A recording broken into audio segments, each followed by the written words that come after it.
Hello everyone. हाय, मेरा नाम है सुमित। मैं Sneha. Welcome to family Pathshala. Welcome to family Pathshala. Right, हम डिस्कस कर रहे थे about this book don't believe everything you think by Joseph न्यूएन। और हमने पिछले एपिसोड में डिस्कस किया कि इस बुक का जिस्ट क्या है, कैसे स्टार्ट करते हैं। हमारा पर्पस इस वीडियो से बहुत ही सिंपल है।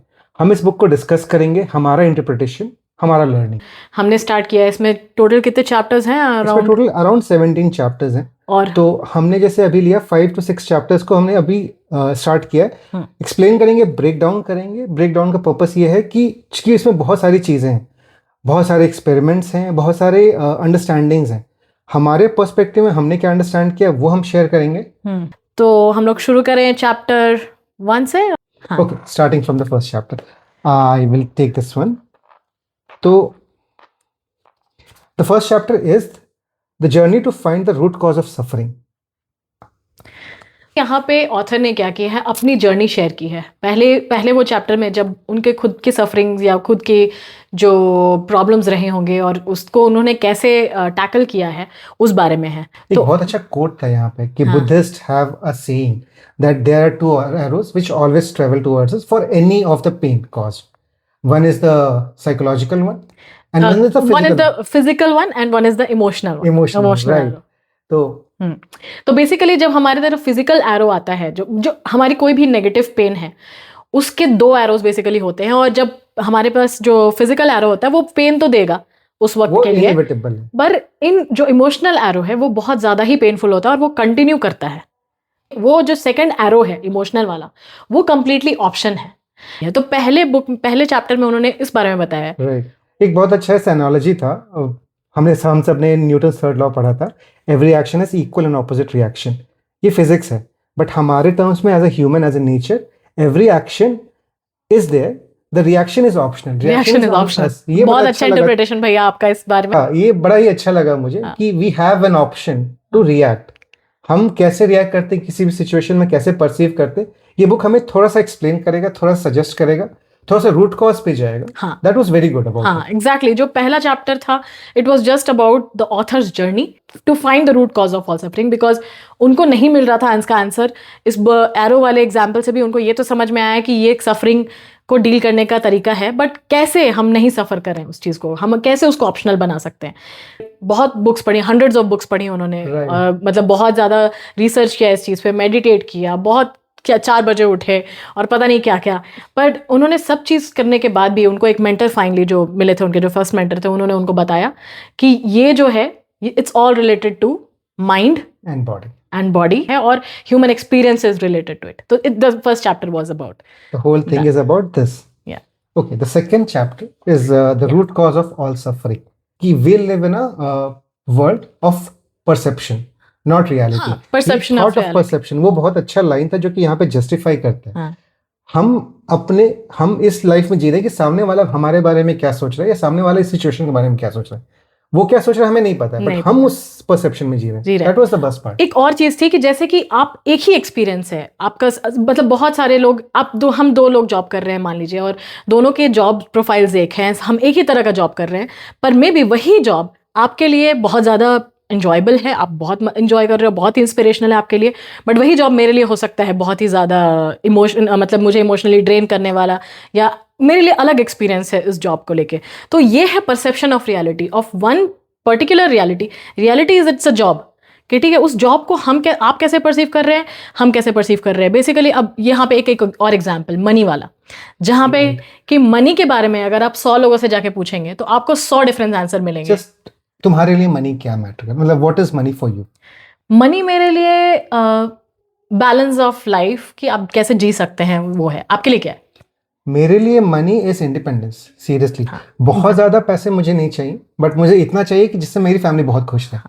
मतलब मुझे चाहिए कि मैं फॉरेन हॉलीडेज करूं, बट मुझे इतना नहीं चाहिए कि मुझे मैसिव मैंशन चाहिए। ऐसे ही कहा है कि 100 डिफरेंट लोगों से आप पूछने जाएंगे 100 डिफरेंट आंसर्स मिलेंगे, क्योंकि 100 लोगों का परसेप्शन अलग है। हमारी अलग थिंकिंग जो है हमें अलग अलग एक्सपीरियंसेस देती है। तो थिंकिंग, जब हमें थिंकिंग होती है किसी चीज़ को लेके, तो इट बिकम्स अ फीलिंग। जैसे जॉब वाले एक्सपीरियंस में बताया, या फिर अब सेम ही, अब ऐसा एग्जाम्पल ले ले कि हम सब एंजॉय करने वाली चीज़ देख रहे हैं, लेकिन उस वक्त में कपिल शर्मा देख रहे हैं तो किसी एक को तो लग रहा है उस वक्त कि भाई मेरा काम है, और मुझे काम करना है, मेरा काम हुआ नहीं है, डेडलाइन में मिस हो जाएगा, आज तो मेरा दिन बहुत ही बुरा गया। तो जो कुछ लोग एंजॉय कर रहे हैं उसी शो को, वो बहुत ही ज़्यादा फुल्ली इन्वॉल्व होके, और उनकी परसेप्शन उस चीज़ को देखने की अलग है, जबकि हम सेम एनवायरनमेंट में हैं। ये बहुत अच्छा पॉइंट था। It was point about how external factors affect what we are thinking. No, तो ये एग्जैक्टली यही है कि एक्सटर्नल फैक्टर अगर यहाँ पे हम माने टीवी शो है, सबके लिए वही एक्सटर्नल फैक्टर है। हाँ, तो पर सबके लिए इक्वल होना चाहिए एक्सपीरियंस, राइट? बट नहीं है एक्सपीरियंस इक्वल। राइट, एग्जैक्टली वही, वो पॉइंट बहुत अच्छा था यहाँ पे कि एक्सटर्नल फैक्टर्स अफेक्ट नहीं करते, हाउ वी आर परसीविंग, वो हमारे लिए हम क्या सोच रहे हैं उसके बारे में, वो मैटर करता है। इसी में एक और एग्जाम्पल है जो मॉन्क का। Monk and the empty boat. हाँ, तो ये बहुत अच्छा स्टोरी था बेसिकली। तो इसमें क्या हो रहा है कि मॉन्क को कंसंट्रेट करने में, फोकस करने में दिक्कत हो रहा था बहुत ज़्यादा। तो वो क्या करता है, वो जा रहा है, बार बार बोल रहा है कि उसको बाहर एक्सटर्नल फैक्टर्स में ध्यान नहीं दे पा रहे। हमारे सबके साथ होता है, मतलब एल्डर मॉन्क थे, उन्होंने उनको रिकमेंड किया कि आप जाके फिर आप शांत जगह पे जाके अपना मेडिटेशन करो, कि आप कैसे यही तो काम है कि आपको अनअफेक्टेड रहना है with all these external factors. तो वो बहुत ही ऐसी शांत जगह पे जाते हैं। तब भी फिर वहाँ पे एक चिड़िया का झुंड आके फिर वो लोग भी करने लगते हैं कुछ, जिससे इसको फिर से परेशानी होने लगती है। यहाँ पे भी ये मेडिटेट नहीं कर पा रहे हैं। फिर वो चला जाता है बोट लेकर, लेक के बीच में चला जाता है, और लेक के बीच में जाके बैठ के वो फिर से मेडिटेट करना शुरू करता है। वहाँ पे बिल्कुल शांति थी। एक दिन किया उसने अच्छे से अध्ययन, दूसरे दिन भी किया, तीसरे दिन भी किया। फिर चौथे दिन क्या होता है कि एक बोट आ रहा होता है सामने से, और वो बिल्कुल ही उसका ध्यान भंग हो जाता है। फिर सामने से एकदम से आता है बोट और एकदम आके उसको, अरे हिट कर देगा भाई मेरे बोट को, तुम अपना बोट पीछे लो, ऐसे करके बहुत ज्यादा फ्रस्ट्रेटेड होने लगता है। फिर से एजिटेशन, एंग्जाइटी। हाँ, और वो जब आता है सामने बोट और हिट कर ही देता है, फिर वो एकदम से गुस्सा के झांक के बोलता है कि अरे ये क्या, तुम मेरे को हिट कर दिए। फिर वो देखता है कि उस बोट में कोई था ही नहीं। बेसिकली वो बोट हवा की वजह से आके हिट कर गया। वहां पे उसके दिमाग में उसको समझ में आया कि सारा गुस्सा मैं निकाल किस पे रहा हूँ, कोई तो है ही नहीं, बस ये सारा गुस्सा और सारा एंग्जाइटी और सारा फ्रस्ट्रेशन ये मेरे अंदर का है। I am just cursing an empty boat. तो यही एम्प्टी बोट की स्टोरी है। बोट हमारी लाइफ में बहुत जगह होते हैं। हाँ, जैसे मैंने कहा कि पढ़ रहे हैं, कुछ एक्सटर्नल डिस्टर्बेंस आ रहा है, वो एम्प्टी बोट वहां है। अगर कोई नहीं है तो हमें गुस्सा दिखाने के लिए कोई रहेगा नहीं। तो फिर वहां समझ में आता है कि it's very important how we are thinking, हम कैसे रिएक्ट कर रहे हैं उन चीजों पे। बेसिकली अपनी शांति अपने अंदर है, अपनी शांति अपने अंदर। That is the most important point. Okay, ये हो गया root cause of all suffering. उसके बाद हम जाते हैं, जब उनको पता चल गया कि root cause of all suffering is thinking, जब ये पता चल गया, next point is why do we even think. हमारा माइंड जो है थिंक करने के लिए बना है, हम थिंक करने के लिए बने। बड़ा अच्छा था। हाँ, बोलिए। I think and think and think. I have thought myself out of happiness a million times, but never once into it. हाँ, ये जॉनथन सफरान फॉयर की कोट थी, बट इट्स वेरी इंपॉर्टेंट। हम जब सोचते तो हम अपने हैप्पीनेस को किल करने के लिए सोच रहे हैं, नेगेटिव थॉट्स के लिए सोच रहे हैं। बट ऐसे नहीं कि हम सोचते हैप्पीनेस की तरफ जा रहे हैं। हाँ, हम सोच रहे हैं फोर्सफुली कि नहीं, हम खुश रहने के लिए हम सोचें। ऐसा हम कभी करते नहीं है एक्चुअली, नेचुरली। उसके डीप थॉट में भी हम जाएंगे इनके नेक्स्ट चैप्टर्स में, जहाँ पे उन्होंने समझाया है कि हम ऐसा क्यों नहीं करते। बट ये why do we even think के बारे में जो है, ये बहुत ही इंपॉर्टेंट बात है कि जैसे हम बात कर रहे थे कि माइंड नेचुरली उस जॉब के लिए बना है, थिंकिंग। राइट, मतलब हाँ, ये लाइन था यहाँ पे कि mind does an incredible job for keeping us alive. हमें जिंदा रखने के लिए बहुत अच्छा काम करता है, but not for thriving. Consciousness के लिए नहीं है कि आप थ्राइव कैसे करते हैं, आप जीते खुश कैसे रहें, इसके लिए हमारा माइंड नहीं बना है। कि सतर्क रहना है। हाँ, और हमें सरवाइव करना है, सर्वाइवल मोड। लोग क्या कहते हैं उसको, हाइपोथेसिस बना के रखे हैं कि ये प्रीवियस रेफरेंस है, ये प्रीवियस रेफरेंस है, और अब जो होगा हम लोग इसके बेसिस पे हैं कि उनके साथ ऐसा हुआ था, हमारे साथ पहले ऐसा हुआ था, तो अब ऐसा हो सकता है। हाँ, तो भी हमारा डीएनए मतलब बेसिकली ऐसा इवॉल्व हो गया है कि हम लोग हमेशा सर्वाइवल मोड में ही जी रहे हैं, काइंड ऑफ। जॉय और हैप्पीनेस की तरफ हम नहीं जा रहे हैं। हमारी थिंकिंग हमें एक एक्सपीरियंस देती है, और उस एक्सपीरियंस के बेसिस पे हम आगे जज कर लेते हैं कि आगे ऐसा सिचुएशन आएगा तो यही चीज होगी, तो हम एक रेफरेंस क्रिएट कर लेते हैं। करेक्ट, यही जैसे बोलते हैं ना कि जला छाछ भी फूक फूक के एग्जैक्टली। तो हमने छाछ भी देखा तो अब हम उसको रेफरेंस कर रहे हैं, दूध जैसा तो दिख रहा है, तो ये फिर हमारा माइंड ऐसा हमें सोचने के लिए मजबूर करता है। तो why do we even think, this is what इस चैप्टर में उन्होंने यही बताया है। नेक्स्ट चैप्टर था थॉट वर्सेस थिंकिंग। ये क्रक्स है बेसिकली, बहुत इंपॉर्टेंट थिंग है। What is a thought, what is thinking. तो ये बहुत मतलब काइंड ऑफ डीप है, बड़ा ही सिंपल सा लाइन है कि तुम्हें एक थॉट आया, तुम उसके बारे में थिंक कर रहे हो, बट यहाँ पे सारा चीज हमारा सब कुछ सिमट जाता है कि व्हाट इज थॉट, मतलब तुम्हारे लिए थॉट क्या है। थॉट फ्लो है बेसिकली, थॉट कुछ भी आ सकता है, थॉट इज नाउन। राइट, उन्होंने ये बोला है कि thought is noun, we are not doing anything, thought एक नाउन है, वो आ रहा है, हम जब थिंकिंग कर रहे हैं we are actually doing something over that we are thinking about the thought is thinking. ये बड़ा ही अजीब सा लाइन है, बट सीरियसली अगर हम उस थॉट के बारे में सोचने लगे, और बहुत अच्छा एक्सपेरिमेंट था यहाँ पे, मनी एक्सपेरिमेंट, बहुत सिंपल सा मनी एक्सपेरिमेंट था, लाइक बहुत सिंपल, में तुमसे भी पूछेंगे हम हाँ। कि व्हाट इन अ ईयर अगर तुम्हें बहुत ही अच्छे से जीना है तो तुम कितने पैसे चाहोगे तुम कमाओ, मतलब एनी अमाउंट। हाँ, तो मतलब कुछ भी हो सकता है, मे बी एक्स अमाउंट, मान लो एक्स हाँ। अमाउंट है, ठीक है।